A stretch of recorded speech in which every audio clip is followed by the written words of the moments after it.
Welcome to the Beyond Divorce, Embracing Change podcast. My name is Michael Flores, and I will be your host while we explore the complex journey of divorce with empathy, insight, and practical knowledge. Whether you're contemplating separation, in a divorce, or looking for support post-divorce, our episodes provide expert guidance, stories, and strategies to help you through every step of the process. We are actual therapists, helping clients who sit on our couches every day through their difficulties of divorce. You are not alone. Join us as we delve in and find solutions that give you hope again. We're glad you're here. This podcast is not intended to replace legal or personal help. This podcast is for informational purposes only. Well, welcome back to Beyond Divorce, Embracing Change, everyone. We are really glad you're here. Thank you to all the listeners we have and the subscribers we've had. We've really grown a lot. We're getting guests.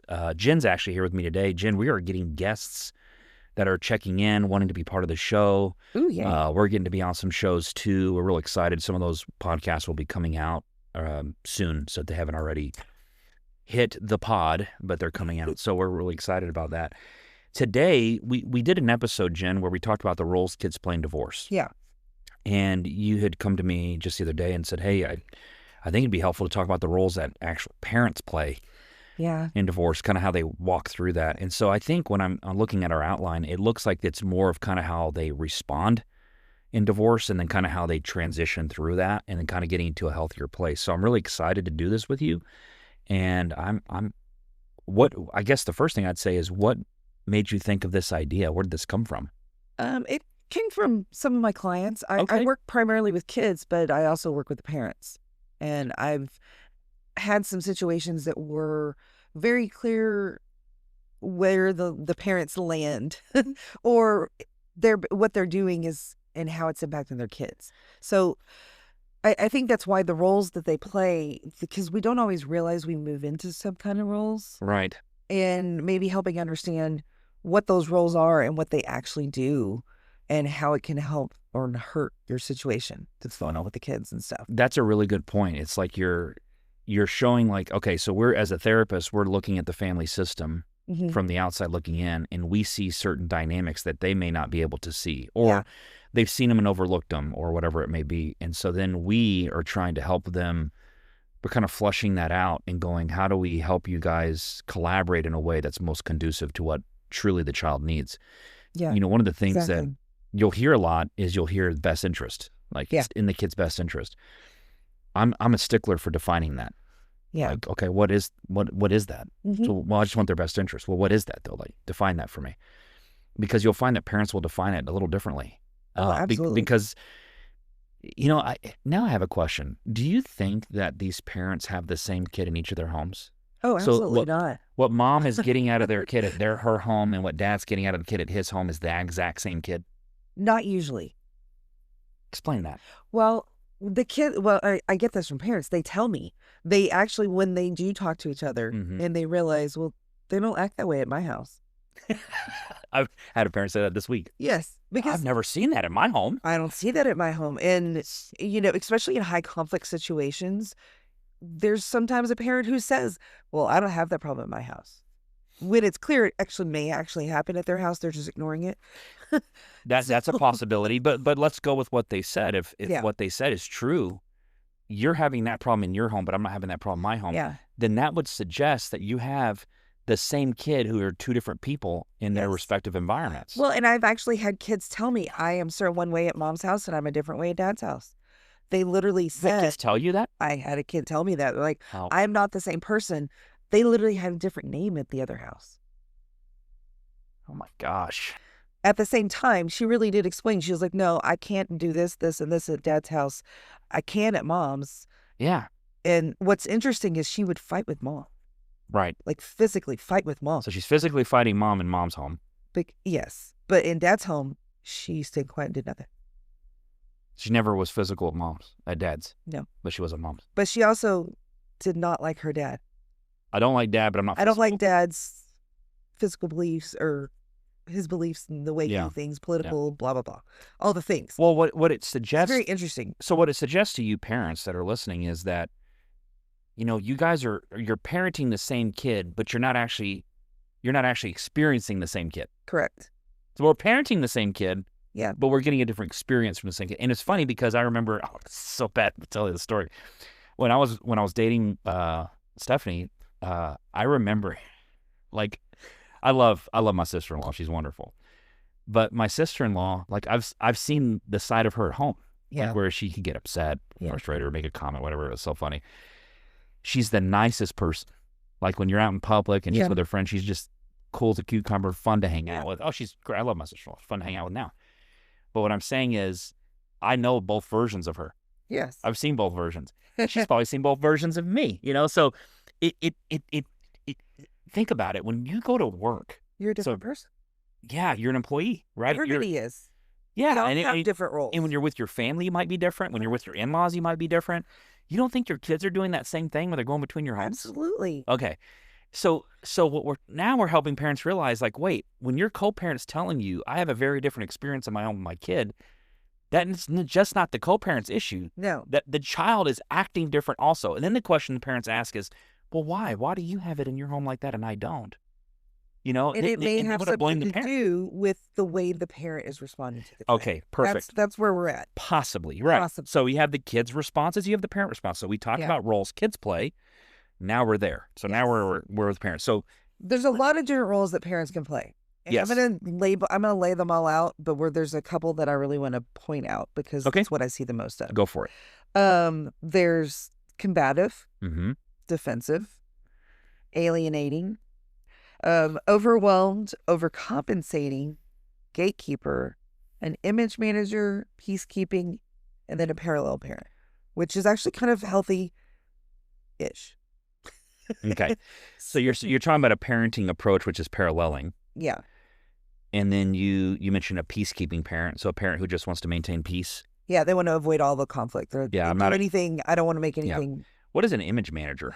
Image manager is actually one of the ones I see a lot of. This is where you have a parent who presents themselves as perfect to therapists, attorneys, judges, everybody, the community, the school. They are the perfect parent. Nothing is wrong. They never have any problems with the kids. I don't know why we're in this. Yes, I don't know why we're even doing this. Yeah, yes. It's not me. Okay, so you're talking about that type. I see that parent quite a bit actually because I think part of it's out of fear. Sure. They don't want their kids. It's funny because they kind of roll into some of the others. Okay. Because they may overcompensate to allow us to look perfect. I'm gonna allow you to get away with that. Oh, I see. Yeah. Okay.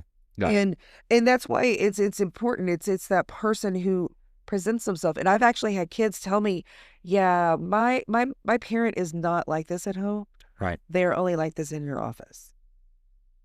They're only telling you what you want to hear. Well, the old thing I used to hear all the time was Disneyland dad or I still hear that. The passive mom, the mom who's just, I just want to protect the emotions, but I don't want to actually do the parenting. And let me go to this. I noticed you said combative and defensive. Yeah. Those are two of the ones I think we probably see the most. Do you feel that some parents, when they take a defensive stance in their role in the conflict, that they actually look combative? Yeah. Can defense look like combativeness? Yeah. It can? Okay. Yeah. What I see the combative, and this is with really high conflict divorces, is usually where you see a combative parent where they're using court to manage the system. Yeah. They're using it as a threat. I'm going to take the kids away. You're never going to see them again. Right. They're leveraging the court as a way of like fear. Yes. Like I'm gonna almost a suppression. Yeah. Yeah. It creates a lot of stress and that feeling that you have to walk on eggshells because anything you do is going to piss off that parent. Ah. So then maybe you're trying to put that parent into a peacekeeping role. Yeah. Yeah, so it's your roles can change and shift, and it sounds like parents do the same thing as they're trying to navigate a solution. Yeah. Which the defensive parent is more of they shut down. They don't talk about it. Pretend everything's fine. Or they judge you. Like, Yeah. we get a lot of parents who judge the other parent. Well, why are they doing this? This is what they're doing. And they're not really looking at what they're doing. Well, I think what I have noticed with parents, Jen, is I get this sense that, and kids do it too, is they'll exaggerate or they'll minimize. Oh, absolutely. They'll take something that's conflictual, whether it's in the co-parenting relationship, some with the child in their home, whatever it may be. And one parent may exaggerate and the other parent will minimize. Yeah. And then what we do as therapists is go, okay, we're probably somewhere in the middle. Yeah. Okay. And then what I find difficult is when that happens, it makes the role that we play as therapists a little difficult, because then it almost forces them to say, well, you got to pick a side. Like sometimes, have you noticed that even in therapy, like you get the feeling that the parent's asking you to choose? Yeah. Like which one's right and wrong, which one's, and like we've found that it's always best to let parents know, like that's not actually the role we play. We're not here to tell you you're right and wrong. You're both right and you're both wrong, Paul, in your own ways. Oh, absolutely. But it ultimately it led you here. So, and neither one of you wants to be here. So I guess you're both wrong. So how about we get it right? It does create a sense of being rigid, right? In that sense, you have to have a loyalty, and I'm not alienating parents. That's where that starts to creep in, and a lot of times it's really unintentional if they're doing it. You're saying alienation. You're saying alienation can be unintentional. Yes, okay. And I know we've talked about that in another episode, and I think it's a great topic to really think about, because a lot of people are using this word and saying this is what they're doing, and that's absolutely it. And I'm like, let's step back a second. Maybe there might be some behaviors that you're doing that you don't realize it can be alienating. Yeah, we what I encourage, and I'll encourage our listeners to take this into consideration, is don't get lost in the sauce. Don't get lost in the labels. Yeah. As Ariana says, don't get lost in the sauce, but you don't want to get lost in the labels, because the labels really create the version of the person you see. Like if you label a person as depressive, well, that's what you see. Your brain now looks for things to make that true. And then the fear is you get into confirmation bias, right? So you start developing an idea of someone that you believe to be true, and now you look for external stimuli to make what you believe true. Yeah. And so you always have to, if you're always working from the premise that I don't know, like I'm working from the premise of I know the child in my home, but I don't know the child in your home. Yeah. Makes sense? Exactly. And if you work from that premise as I don't know, now you get to be curious and have deeper dialogue that doesn't have to be defensive. Yeah. That doesn't have to be combative. It doesn't have to be peacekeeping either. It can just be, hey, we're trying to, if we're both trying to accomplish the same goal, which is be in the child's life and what's in the best interest of the child, if we're both saying the same thing, we just don't have a roadmap on how we're going to get there together. Mm-hmm. Right? And that's where the co-parenting is, because co-parenting is not, okay, agreeing. No, it's not. Co-parenting is not giving in to your will. Yeah. Co-parenting is the ability to navigate a disagreement and land on a solution. Yeah. It's about disagreeing and doing it well, basically. That's what co-parenting is. Yeah. So when I've had people come in and parents and say, he's not co-parenting me because he won't let the kids play soccer. Well, that's not co-parenting. That's a disagreement. Now, how you navigate that, that makes a difference. would be the co-parenting, right? So, it's not your way or my way. It's the children have a hope. Parents have certain things that come up that may not fit that hope.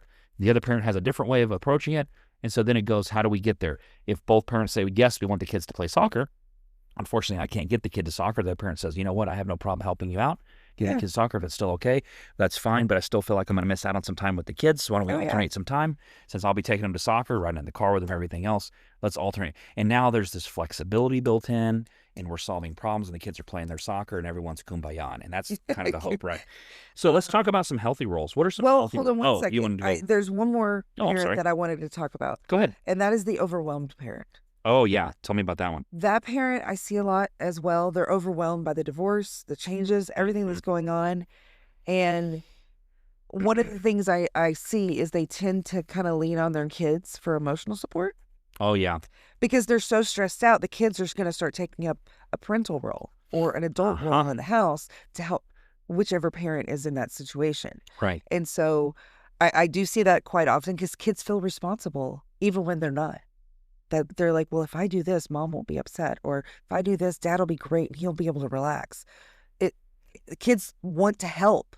That's their nature, because kids will either manage the emotion of the parent or they distract from it because Yeah. they want to go, they want to be out of it. So, But yeah, so that was the last one I wanted to go over, but we can talk about the healthy roles they could play. yeah, I think we should. And I appreciate you bringing up the overwhelmed parent, because I feel like with the high conflict, divorces that we've worked with, or the court orders we've dealt with, they are overwhelmed. They've seen 2-3 therapists. They've been through a lot.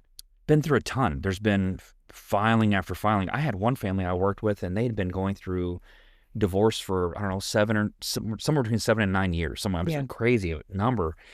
And no one had ever had the parents in the room together to talk about how are we going to get here? How are we going to get to a point where you don't need us? No, it is. It's horrible for all of them. Yeah. So if they came in and said, we're overwhelmed, or we don't think this therapy is going to work, I wasn't upset. I was like, I bet that makes sense in my mind, because how can you... You know what? It just made me think of something. Go ahead. Because we do have parents who come in who, they're court ordered, and then they're like, well, I can't be in the room with them. Mm-hmm. I can't be in the same room with them. Mm-hmm. And they avoid the whole situation altogether. And I realized that's what they're teaching their kids. Avoid it and it'll go away. How is a child supposed to have... Yeah, there's the puzzle. Sorry.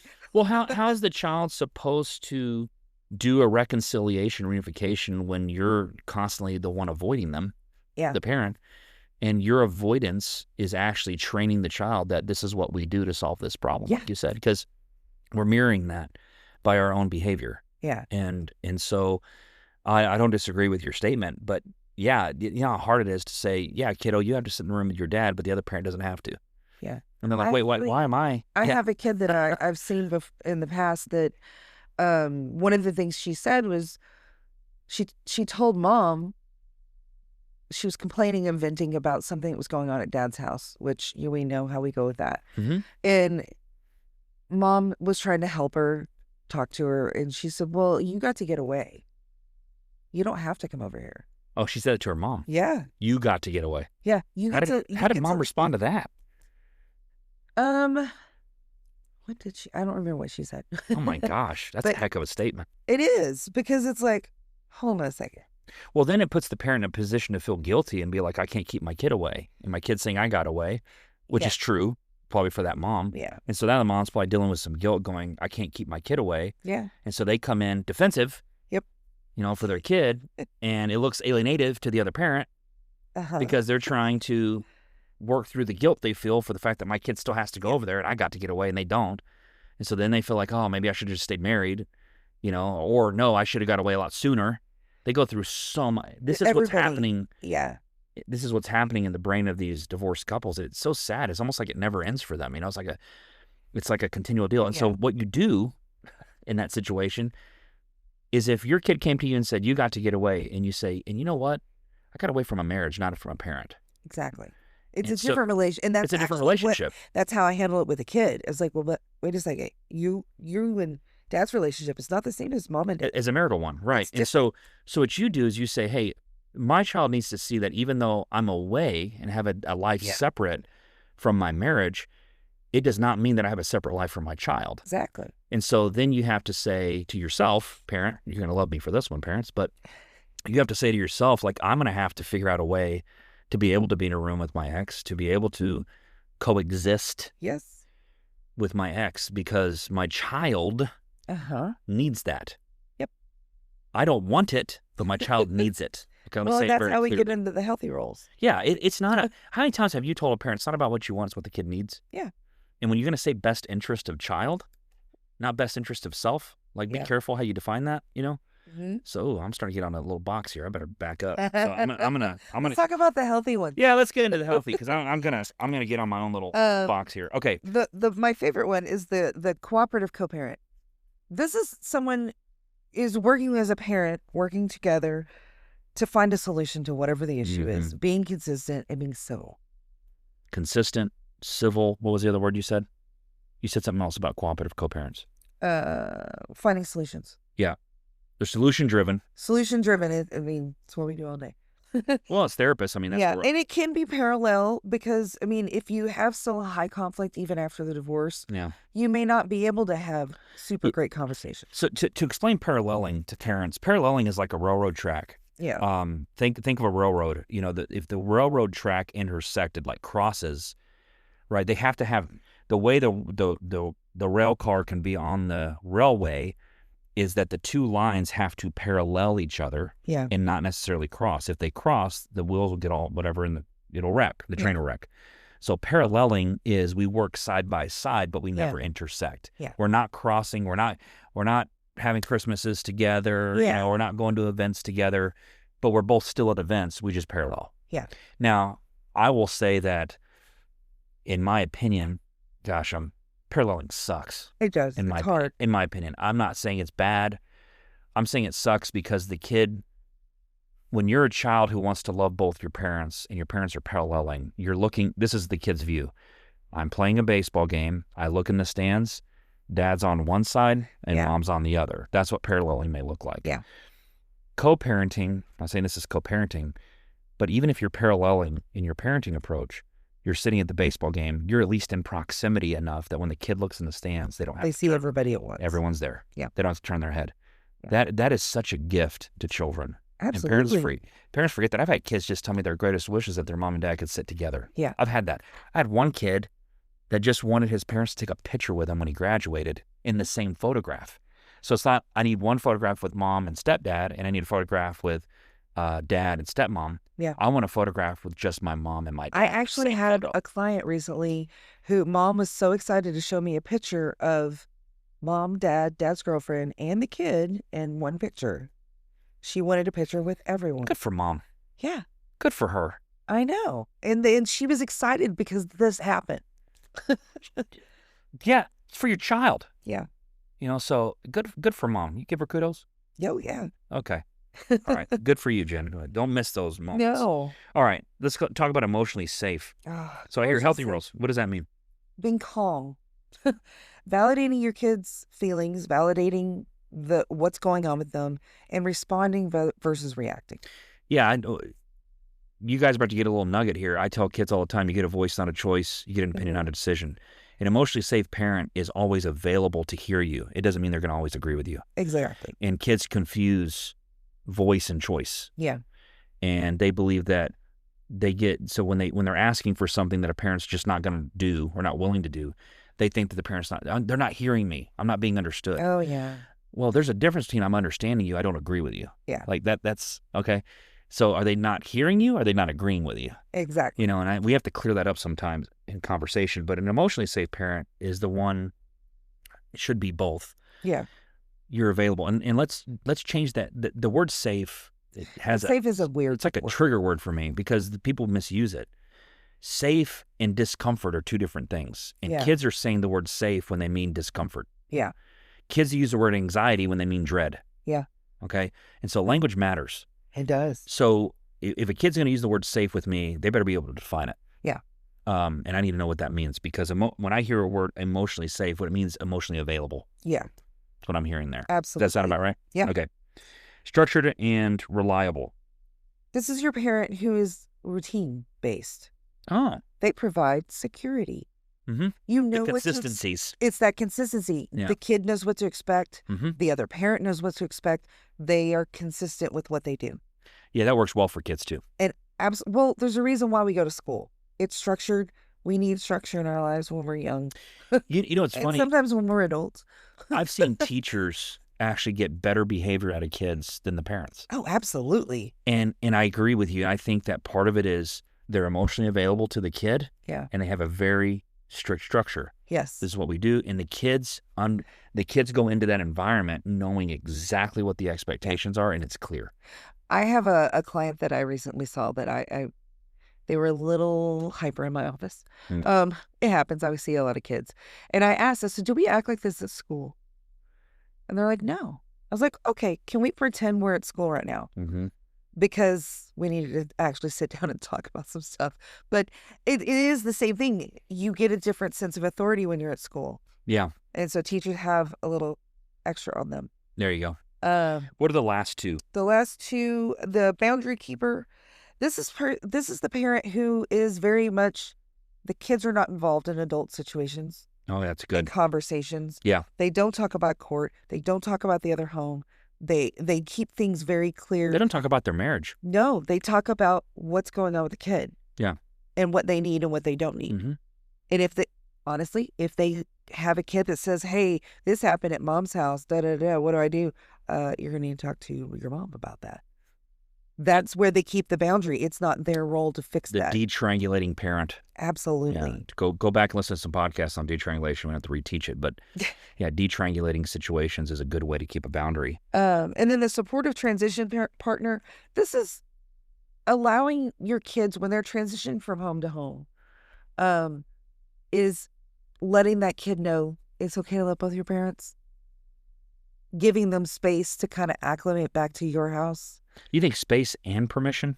Absolutely. Yeah, I've seen some kids just need the other parent to come in and say, hey, it's okay. Yeah. You need to go. Yeah. Yeah, you need to do X. And I've had parents, there's two things I'll say with parents. Own your stuff. Apologize when you get it wrong. Yeah. An apology doesn't mean that you're bad. An apology actually means that you're aware and that you want to do something different, right? So apologize for your shortcomings, especially with your children, even with your ex.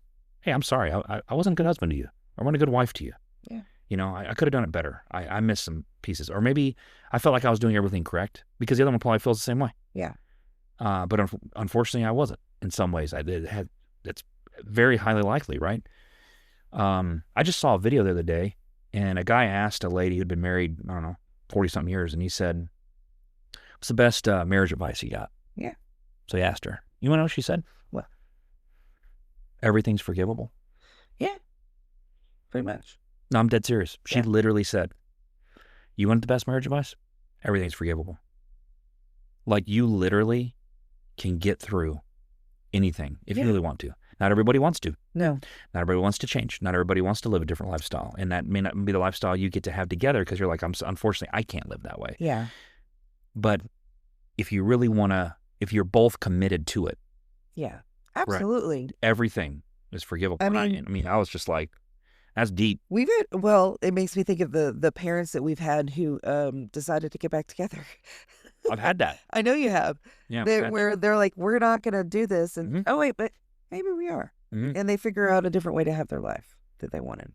It's wonderful. I mean, the coolest thing about our job is we get to see some really amazing things happen. Oh, yeah. We've seen hard stuff. We've seen, I don't want to call it crazy, but like stuff like, whoa, shockers. Yeah. We've seen things like that. But we've also seen some magic. Oh, absolutely. We've seen really beautiful things that we ourselves may have like, what changed? What? I love those moments. I live for them. Let's get into how will children know when it's healthy? Well, there's a couple of things. And I think when parents are trying to figure out what they're doing or how they're doing things and how they respond, one of the biggest ones is communication. Mm-hmm. They see direct communication between their parents. They are not involved. They're not going through the kids. They're not saying, hey, tell your dad this, tell your mom that, tell your sister this. It doesn't matter. They're going direct to the source. Right. And the kids see it. Another one is they don't have to choose. Oh, gosh. Not having to choose between their parents. I see a lot of kids, and they're so worried that they have to pick a side. Yeah, we've asked them.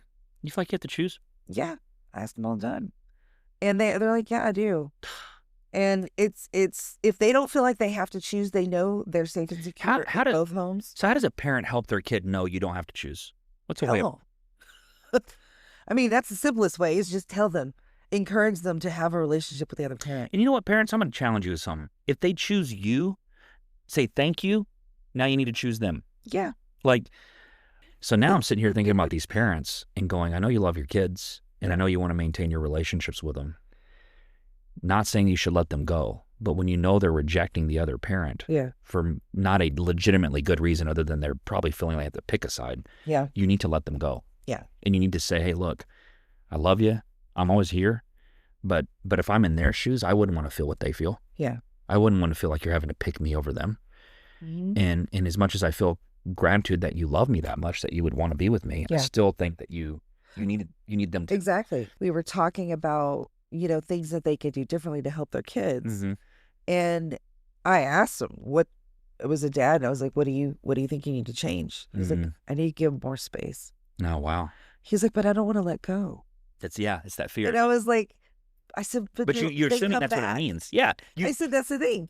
Yeah. When you think that way, it's not that you're letting go. You're teaching your kid to be autonomous and independent. Yeah. Jen, think about it. God gets a relationship with us because he lets us choose. Yeah. Like, not to choose him, not whatever. God never really fully lets you go. He's still God. He's still the Father. He's still in your life, whether you don't want him. He's there. Yeah. However, you can choose to reject him. Absolutely. And he's still there. Yeah. To me, love looks like that. If you're the other parent not being rejected, if you're the other parent, whatever, you might need to go ahead and get yourself in the role of rejected. Yeah. It's as weird as that sounds. You might need to do the opposite, which is like, hey, I already know we're good. I know our relationship's good. I'm not worried about it. Yeah. Go make it good with the other one. Yeah. Absolutely. Well, no, I don't want.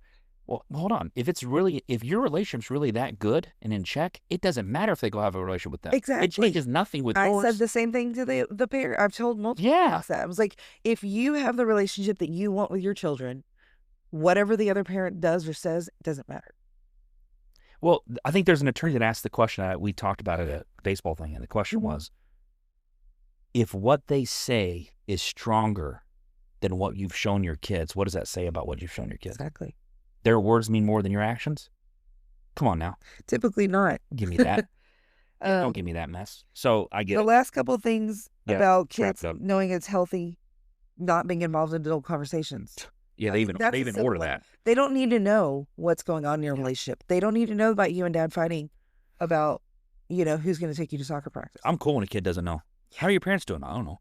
I mean, it's great. They come in like, I don't know, everything's fine. Seems fine now. If they have no idea if there's stuff going on in the background, fantastic. You did your job. Good job. And then the other one, this is the best one. Parents who treat each other with kindness and respect. This is how children know it's healthy, when the parents are kind and respectful. Yes. You do not have to be best friends.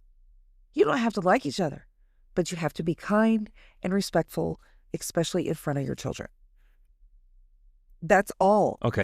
Kids want to see that their parents can get along, right, and have a conversation and be okay. Right. And I know we're wrapping up, so I'll say it this way. If you treat the greeter at Walmart or Target or the cashier kinder than your ex, you've got a problem. That's true. Think about it. You wouldn't talk to the cashier the way you talk to your ex. You wouldn't talk to the Chick-fil-A guy taking your order at the window. No. Why don't you just treat him like the Chick-fil-A guy? Why don't you treat him like the Target employee? I didn't come up with that. The attorney came up with that. Yeah. And I was like, you know what? You got a darn good point. Yeah. Treat them like they're like a work confidant. Yes. You know what I mean? Like, I've actually had that used that analogy the other day. I was like, you have your work persona, the person you are at work. Yeah. Be that person. Be professional in your content.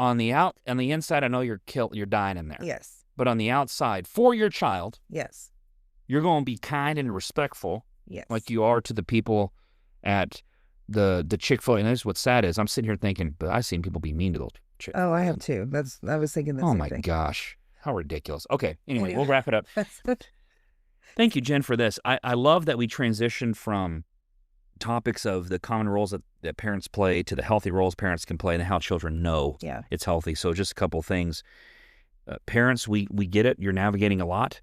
There's a lot of things you're going through. And I would say if you find that what we've said today has either triggered you in some way or you have felt like, oh, man, that's a hard one for me, that might suggest that's where the work is. Yeah. And so my encouragement to you is do the work, but when you're stuck, that's okay. We exist on purpose. Yeah. Come talk to a therapist. It don't have to be us. I'm not saying it has to be us. We're happy to help you, but seek out a therapist who understands family dynamics. Right. If you're in therapy because it feels good, you're not in therapy. Okay? Therapy is meant to be a little challenging. It should push you a little bit. It should trigger you a little bit. Heck, I think the podcast is probably triggering some of you guys a little bit, and that's good. I mean, if you turn us off because you're like, oh, no, I don't like what they just said, click. oh man, you probably need to turn it back on as fast as possible because now you know where where it's moving. Where the issue is. Yeah. It's like we turned on the beacon. Yeah. So now it's time for you to do the work on yourself to get yourself in the best place possible so you can ultimately be the best version of yourself for your child. Yeah. Okay? We appreciate you so much, listeners. Thanks for being here. Thank you, Jen. What a great topic. And keep moving forward, everyone. Hey, if you're listening right now, I want you to take a deep breath. I know this is hard. Maybe your child is pulling away, saying things that sting, or seems caught in the middle of conflict, and it's leaving you feeling helpless and frustrated. You're not alone, and it's not your fault. That's exactly why I created the Countering Alienation course. It's a practical step-by-step program to help you recognize alienating behaviors, respond in a way that protects your relationship, and rebuild the trust with your child, even when it feels impossible. This is not about fighting your co-parent. It's about keeping your connection strong, staying grounded, and giving your child the stability and love they need. You deserve tools and guidance that you can actually use, and your child deserves the relationship only you can give. Check out the registration link in the show notes. This is the right move. You got this.